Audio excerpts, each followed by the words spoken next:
Imagine pricing your home at $510,000 just to leave, a little bit of room for negotiation, Right, very common. only to find out that those extra $10,000 actually made your house digitally invisible. Oh, it's a nightmare scenario. Yeah, welcome to today's deep dive. We are unpacking something that almost all of us will have to navigate at some point.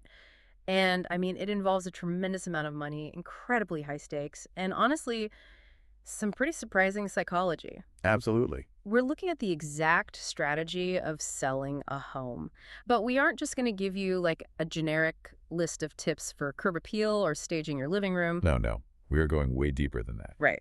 Our mission today is to completely tear down the most common, seemingly logical mistake that sellers make. It is the ultimate trap. It's an approach that feels so right, you know?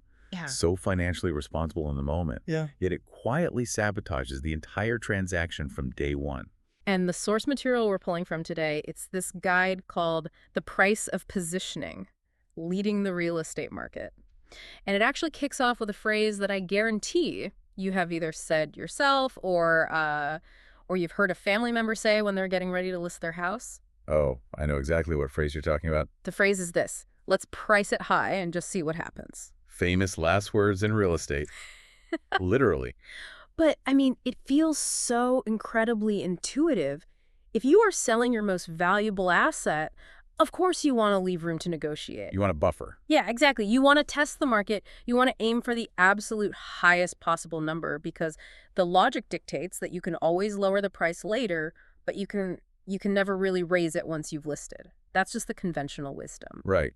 And on the surface, it makes perfect sense. I mean, it's basic negotiation theory. Yeah. You anchor high. But what the data in the guide actually reveals is how that exact approach, testing the waters with an inflated price, it violently works against the seller in today's environment.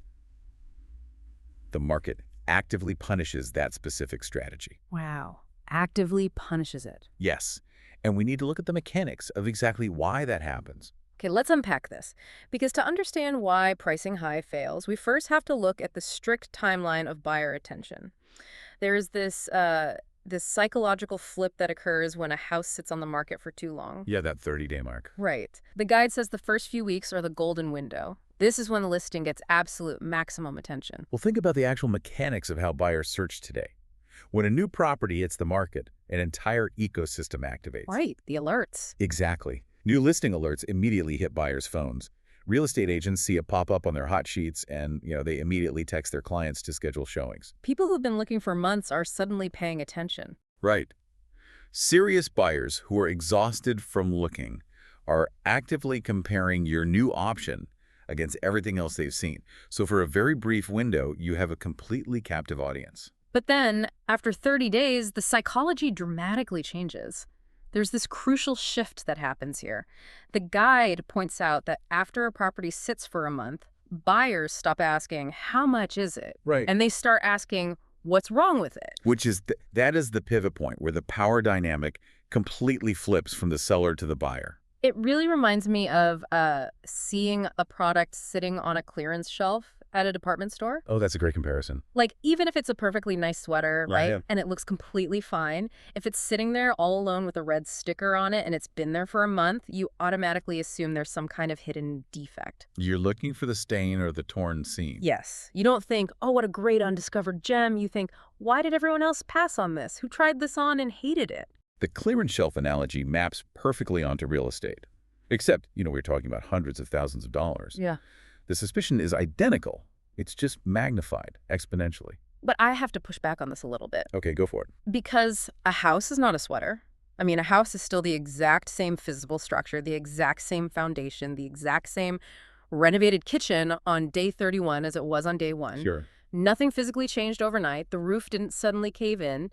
So why does the buyer's psychology shift so violently just because the calendar flipped a page? Because value in real estate isn't just about physical bricks and mortar. It is highly, highly tied to perceived momentum and social proof. Social proof. Okay. Yeah. When a buyer walks through a house on day 2, they assume 3 other families are writing offers that very afternoon. Oh, they feel the pressure. Exactly. They feel urgency. They feel competition. But when a house sits untouched for 30 days, that social proof vanishes entirely. The buyer assumes that dozens of other highly qualified people have toured this home. They've walked through that exact same renovated kitchen. Right. And decided it just wasn't worth the price. So the buyer thinks, well, if nobody else wants it, why should I? Precisely. The absence of other buyers becomes a defect in and of itself. Wow. The absence of buyers is the defect. That is wild. Yeah, you aren't just selling a house. You're selling the idea that this house is desirable.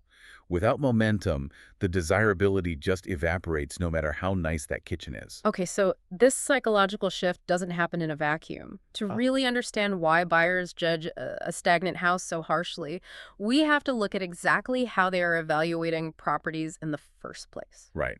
Which brings us to a concept called bracketing. Bracketing, yes, because the isolated evaluation is a myth, right? A complete myth. Buyers never, ever evaluate a home in isolation. Here's where it gets really interesting.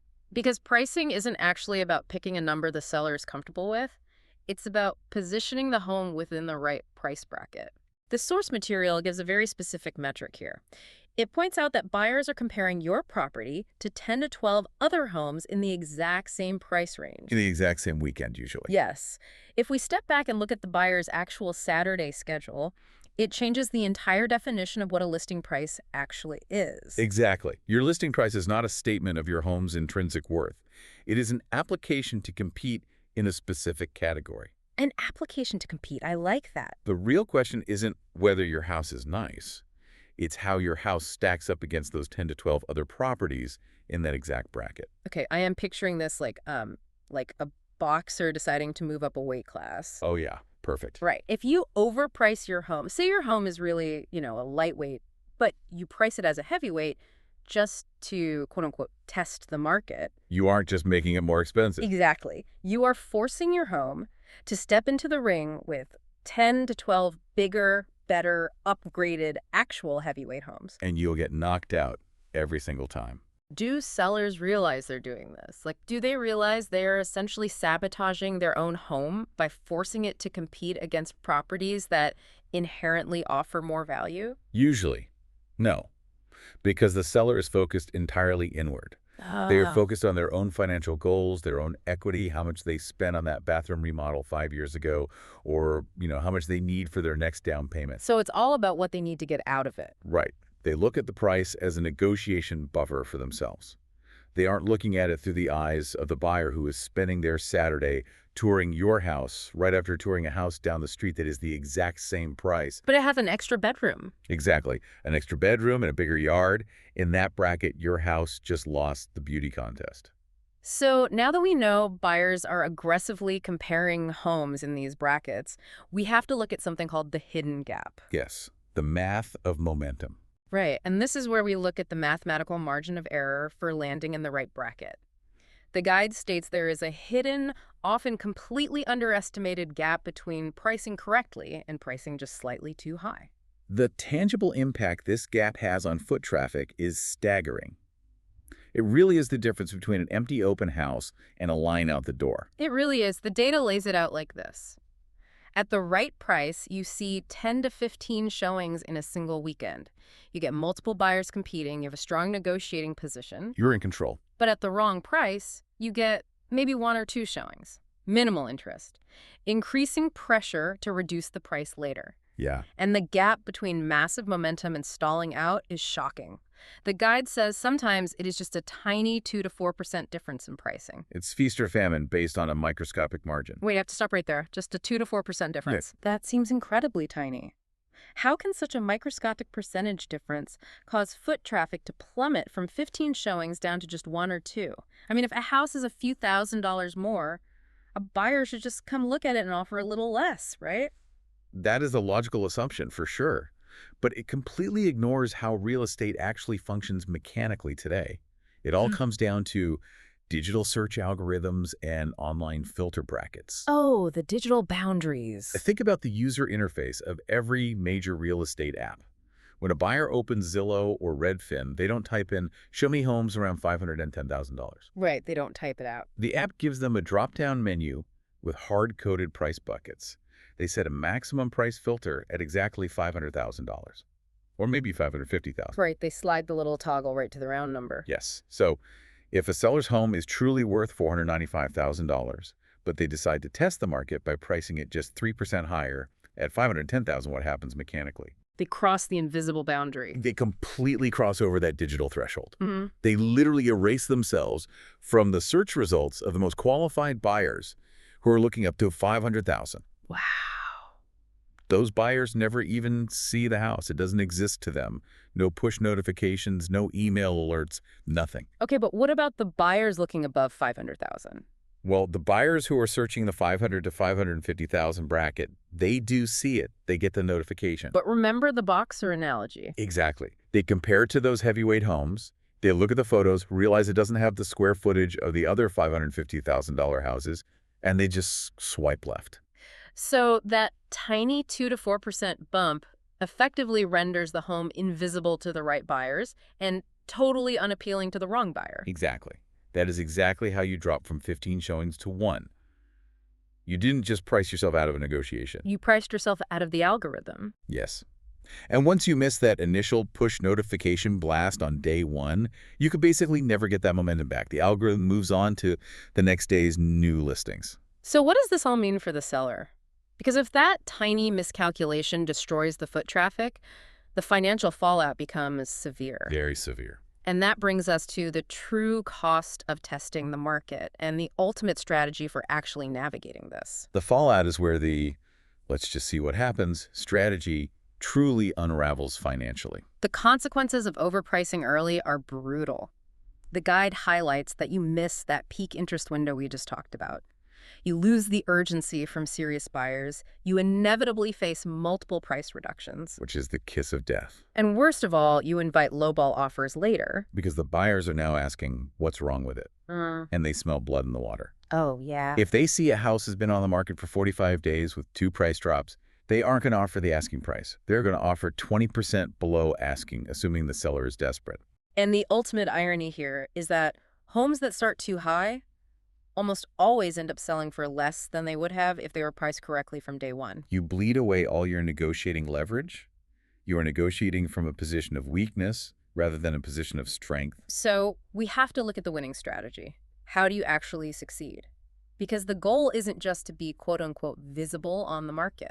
Being visible isn't enough, as we saw with the $550,000 buyers just swiping left. Right. The goal is to create demand, attract the right buyers immediately, create competition, and build momentum in those first 7 to 14 days. You must position the home as the top option in its category to actually protect its value. Which requires a fundamental shift in how you view pricing. You have to understand how to actually position the home to win. I'm picturing this less like a static listing and more like an auction house. Oh, an auction. Okay, I like where this is going. Like, pricing high to test the market is like an auctioneer starting the bidding at $1 million for a painting that's really only worth 50 grand. Right. The room just goes dead silent, nobody raises their hand, the energy gets completely sucked out of the room, and the item doesn't sell. But if the auctioneer starts the bidding at $45,000, Exactly. If they start at $45,000, suddenly 5 people raise their hands. the energy shifts. A total frenzy ensues. The crowd drives the price up past its actual value through pure competition. The buyers get emotionally invested. I mean, once they raise their hand, they start picturing that painting in their living room or, in this case, picturing their furniture in the house. Right. And they will bid higher simply to defend their house from the other bidders. That is the exact market mechanic you are trying to trigger. You want the frenzy. You want the multiple offers. But how does a seller actually do this? Like, how does a seller swallow their pride and accept that leading the market might actually mean intentionally targeting the bracket slightly below their dream number just to trigger that bidding war? By changing the very first question they ask. Okay. The conversation shouldn't start with, what do you want to list it for? Because that's about them. Right. That question is rooted entirely in ego, emotion, and internal financial desires. The conversation should start with, where does your home need to be positioned to win? Positioned to win. That completely changes the framework. It does. You have to view the listing price not as the finish line, but as the starting gun. Oh, that's good. It's a marketing tool. If you price it at $499,000 to win that specific 10 to 12 home bracket comparison, you stay under the digital threshold. You get the alerts? You get blasted out to all the right buyers. You Yeah. generate the 15 showings. You generate the multiple offers, and the competition among those buyers is what ultimately drives the final price up to where you want it to be. Right. The right price leads the market. It doesn't chase it down with endless price reductions. Man, this has been such a revealing deep dive. It completely reorients how you have to look at property values. For you listening right now, whether you are getting ready to sell a home or maybe you're on the other side buying a home and looking to spot an overpriced listing that has clearly lost its momentum, this framework changes everything. It really does. Real estate isn't just about picking a hopeful number out of thin air. It is an intense game of buyer psychology, bracket competition, manipulating digital search algorithms, and, generating immediate, undeniable momentum. It is a complex ecosystem of behavior. And actually, if I can leave you with one final thought to mull over, it's this. Yeah, please. We've talked extensively about how buyers naturally grow highly suspicious of a house that sits too long. Right, the clearance shelf. Exactly. But think about the trajectory of these massive digital real estate platforms we all use now. Today, a buyer can permanently see every single price drop a seller makes. Oh, true. The price history is right there. The history is logged forever. They can see exactly how many days a home has been languishing on the market, down to the hour. Yeah. With this level of complete, unavoidable digital transparency, will the old test the market strategy eventually become entirely obsolete?